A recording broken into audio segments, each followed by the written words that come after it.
Hello everyone, आज हम लोग 13 जुलाई के कुछ करंट अफेयर्स देखेंगे। तो चलिए पहले प्रश्न पर चलते हैं। पहला प्रश्न है, हाल ही में हरेला पर्व त्यौहार कहाँ मनाया जाएगा? तो यह हरेला पर्व त्यौहार जो है उत्तराखंड में मनाया जाएगा। थीम, एक पेड़ माँ के नाम हरेला का त्यौहार मनाओ और धरती माँ का ऋण चुकाओ। तो हरेला पर्व त्यौहार उत्तराखंड में मनाया जाएगा और इसका थीम एक पेड़ माँ के नाम हरेला का त्यौहार मनाओ और धरती माँ का ऋण चुकाओ। दूसरे प्रश्न पर चलते हैं। हाल ही में केंद्र सरकार ने गृह सचिव का कार्यकाल अगस्त 2026 तक के लिए बढ़ा दिया है। उनका नाम क्या है? तो गृह सचिव का कार्यकाल जिनका अगस्त 2026 तक बढ़ा दिया गया है वह है गोविंद मोहन। तो नाम याद रखेंगे, गोविंद मोहन। तीसरे प्रश्न पर चलते हैं। जुलाई 2025 में भारत और ग्रीक सेना ने पासेक्स का आयोजन किया। वह कहाँ किया? तो वह मुंबई में किया, भारत और ग्रीक सेना ने। आगे देखते हैं। इस अभ्यास में भारत की तरफ से INS तरकश ने भाग लिया और यह रूस द्वारा निर्मित तलवार श्रेणी का स्टील्थ फ्रिगेट है जिसे 2012 में भारतीय सेना में शामिल किया गया है। तो यह जो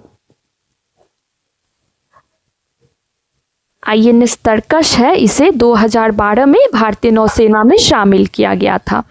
आगे बढ़ते हैं। चौथे प्रश्न पर चलते हैं। 2025 संयुक्त राष्ट्र जनसंख्या पुरस्कार से सम्मानित किसे किया गया है? तो 2025 संयुक्त राष्ट्र जनसंख्या पुरस्कार से सम्मानित वर्षा देशपांडे को किया गया है। महाराष्ट्र के सतारा की प्रसिद्ध महिला वर्षा देशपांडे को लिंग भेदी गर्भपात रोकने और लैंगिक समानता को बढ़ावा देने में उनके योगदान के लिए 2025 का संयुक्त राष्ट्र जनसंख्या पुरस्कार दिया गया। तो वर्षा देशपांडे का नाम याद रखना है, यह महाराष्ट्र की हैं और इन्हें संयुक्त राष्ट्र जनसंख्या पुरस्कार से सम्मानित किया गया है। पांचवें प्रश्न पर चलते हैं। किस राज्य सरकार ने विशेष जन सुरक्षा कानून 2024 लागू किया?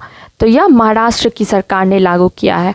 तो याद रखेंगे। आगे छठे प्रश्न पर, यूनेस्को की विश्व धरोहर सूची में शामिल होने वाला 44वां भारतीय स्थल कौन सा बना है? तो यह मराठा सैन्य परिदृश्य बना है। तो देखते हैं। मराठा सैन्य परिदृश्य को यूनेस्को की विश्व धरोहर सूची में शामिल किया गया है।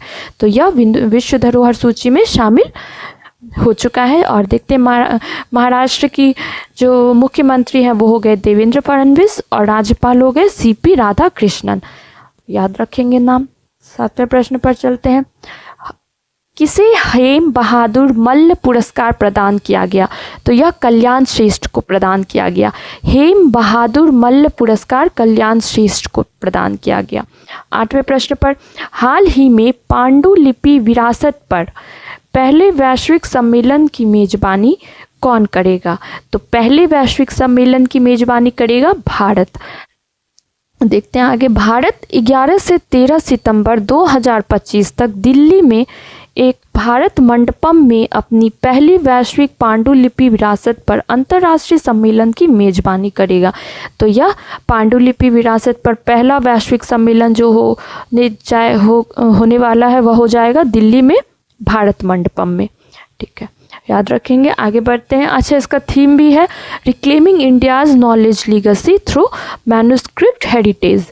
चलिए आगे बढ़ते हैं। 9वें प्रश्न पर, हाल ही में, तो थीम इसका याद रखना है। आगे बढ़ते हैं। हाल ही में भारत के 87वें शतरंज ग्रैंड मास्टर कौन बने? तो यह हरिकृष्णन A राव बने हैं। आगे 10वें प्रश्न पर चलते हैं। हाल ही में श्री अमरनाथ यात्रा 2025 को सुरक्षित और शांतिपूर्ण बनाए रखने के लिए भारतीय सेना ने कौन सा ऑपरेशन शुरू किया है? तो यह भारतीय सेना ने ऑपरेशन शिवा को शुरू किया है जो कि अमरनाथ यात्रा में यात्रियों को सुरक्षा और शांतिपूर्ण यात्रा बनाए रखने में मदद करेगा। आगे देखते हैं। भारतीय सेना ने जम्मू कश्मीर में श्री अमरनाथ यात्रा सुरक्षित और सुचारू संचालन को सुनिश्चित करने के लिए ऑपरेशन शिवा 2025 शुरू किया। इस अभियान में भारी संख्या में सैनिकों की तैनाती, आधुनिक निगरानी उपकरण और आपदा प्रतिक्रिया उपाय शामिल हैं। तो याद रखेंगे, वीवीआई क्वेश्चन है। आगे 11वें प्रश्न पर चलते हैं। डीआरडीओ के द्वारा विकसित अस्त्र मिसाइल का निर्माण कौन करता है? तो यह बीडीएल करता है। अभी स्वदेशी रूप से विकसित रेडियो फ्रीक्वेंसी सीकर से लैस अस्त्र एयर टू एयर मिसाइल का उड़ीसा के चांदीपुर में सफल परीक्षण किया गया। तो यह जो अस्त्र मिसाइल है यह एयर टू एयर मिसाइल है और इसका जो परीक्षण है वह उड़ीसा के चांदीपुर में किया गया है। इसका सफल परीक्षण उड़ीसा के चांदीपुर में किया गया है। तो आगे देखते हैं, यह भारतीय वायुसेना और डीआरडीओ ने मिलकर यह परीक्षण किया है और यह स्वदेशी है। यह मिसाइल भारतीय सेना के सुखोई 30 MKI विमान से दागी गई है। तो यह भी इम्पॉर्टेंट है, सुखोई 30 MKI विमान। रेडियो फ्रीक्वेंसी सीकर एक प्रकार का रडार है। सीकर के बारे में भी जानेंगे कि यह एक प्रकार का रडार है जो मिसाइल पर लगा होता है और जो लक्ष्य को ट्रैक करने में सक्षम होता है। चलिए आगे इसके रेंज के बारे में देखते हैं। इसका रेंज 80 से 110 किलोमीटर हो जाएगा और स्पीड 4.5 मैक हो जाएगा। मिसाइल का निर्माण हैदराबाद स्थित भारतीय डायनामिक्स लिमिटेड मीन्स बीडीएल ने किया है। हाल ही में असम में खोजी गई गार्सिनिया कुसुमे का संबंध किससे है? तो गार्सिनिया कुसुमे का संबंध है वृक्ष से। असम में यह पाया जाता है और इसका संबंध वृक्ष से है। 13वां प्रश्न पर चलते हैं। हाल ही में किस देश के खमेर रुज स्थलों को यूनेस्को विरासत में शामिल किया गया है? तो यह कंबोडिया के खमेर रुज स्थलों को यूनेस्को विरासत में की सूची में शामिल किया गया है। तो चलिए ये थे 13 जुलाई के कुछ करंट अफेयर्स के प्रश्न। आगे अगले क्लास में मिलते हैं, तब तक के लिए धन्यवाद।